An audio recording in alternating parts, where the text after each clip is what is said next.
Chosen one आपको पता होता है कि आपके नार्सिसिस्ट पेरेंट्स हैं, इसके बावजूद भी आप वहाँ से निकल नहीं पाते क्योंकि आप उनसे बहुत ज़्यादा अटैच्ड हो। आप में अटैचमेंट इशू है और ये अटैचमेंट इशू तभी निकलेगा जब आप उस जगह को कम्प्लीटली छोड़ोगे।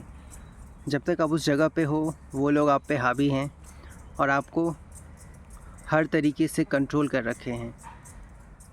ये अटैचमेंट इशू आपको आपके अंदर है, आपके फ़ियर के फॉर्म में है। कहीं आप बाहर निकल गए तो कैसे सरवाइव करोगे, क्या काम करोगे, कैसे बाकी चीज़ें चलेगी, ये सब फ़ियर आपको रोकता है। और आप वहाँ पे रुक के, आप जहाँ टॉक्सिक फैमिली में रुके हो वहाँ पे आपको कोई कुछ इस तरीके का किसी भी तरीके का कोई फ़ायदा नहीं हो रहा। आप वहाँ पे घुट रहे हो, उसके बावजूद भी आप वहाँ से निकल नहीं पा रहे हो या निकलना नहीं चाह रहे हो क्योंकि आपके अंदर एक फ़ियर बैठा है कि निकलूँ तो निकलूँ कैसे। देखो, ये जर्नी आपको डिवाइन ने दी है, ये गॉड ने दिया है, तो आपके लिए भी रास्ता तैयार है। बस आपको स्टेप लेने की ज़रूरत है, आपको एक्शन लेने की ज़रूरत है। अगर आप डाउट में रहोगे, फ़ियर में रहोगे तो वहीं पे स्टक रहोगे। आपके पास दूसरा ऑप्शन नहीं है निकलने के अलावा, क्योंकि वो इन्वायरमेंट इतना टॉक्सिक हो चुका है कि आपका वहाँ ग्रोथ नहीं हो सकता, बिल्कुल भी नहीं हो सकता। जिस तरीके के लोगों के बीच आप हो, वो लोग आपकी एनर्जी को सक कर रहे हैं और ग्रोथ के लिए हमें अपनी एनर्जी को उस डायरेक्शन में लगाना होता है और सारी एनर्जी आपकी लीक हो रही है तो आप अपने काम पे फोकस नहीं कर पाओगे। आप कुछ करना चाहते भी होगे तो आप नहीं कर पाते होगे। आप किसी चीज़ को परस्यू करते होगे, कंटिन्यू करते होगे, तो आप उस चीज़ में कंसिस्टेंट नहीं रह पाते होगे। इन सब का रीज़न यही है, एनवायरनमेंट का चेंज होना बहुत ज़रूरी है, क्योंकि एनवायरनमेंट जब तक चेंज नहीं होगा तो आपके सराउंडिंग्स में पॉजिटिव चीज़ें नहीं आएंगी, पॉजिटिव वाइब्रेशन नहीं आएगा, पॉजिटिव फ्रीक्वेंसी नहीं आएगी आप में। पॉजिटिव फ्रीक्वेंसी, पॉजिटिव वाइब्रेशन ही आपको हील करता है, आपको एक पॉजिटिव डायरेक्शन देता है, आपको एक क्लियरिटी देता है। और ये अवेकनिंग की जर्नी आपको पुश करेगा उस टॉक्सिक एनवायरनमेंट से निकलने के लिए। और अगर आप जितना लेट करते जाओगे आप उतना ही फ्रस्ट्रेट होते जाओगे।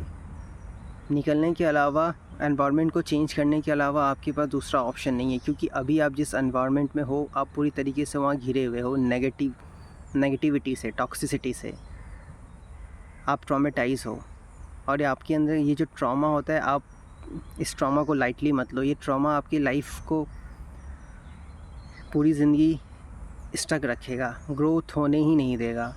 आप बस घुट घुट के ज़िंदगी काटोगे, ज़िंदगी जीना तो दूर की बात है। इसलिए आपको टॉक्सिक ये जो ट्रॉमा है वो आपके अंदर है और इसको रिलीज़ करने के लिए अकॉर्डिंग टू द इंट्यूशन जैसा गाइडेंस आपको ये स्पिरिचुअल पाथ या अवेकनिंग का पाथ देता है, उस अकॉर्डिंग आपको चेंज करना होगा।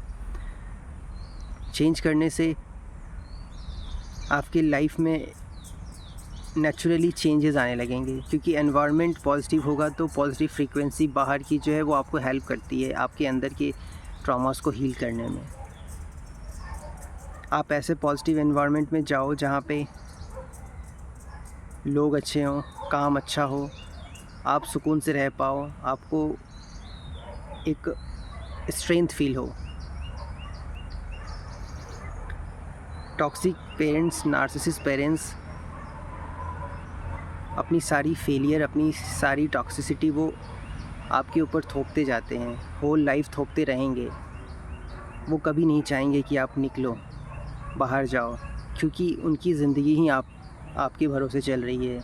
वो फेलियर है, वो अपने लाइफ में बिग फेलियर हैं और वो सारा फेलियर, फ्रस्ट्रेशन, नाकामी वो आप पे पोर करते रहते हैं और वो अपनी सारी नेगेटिविटी आप पे पोर करते हैं। और जितना ज़्यादा वो नेगेटिविटी आप पे पोर करते हैं, आप उतना ही ज़्यादा ट्रॉमा में जाते हो।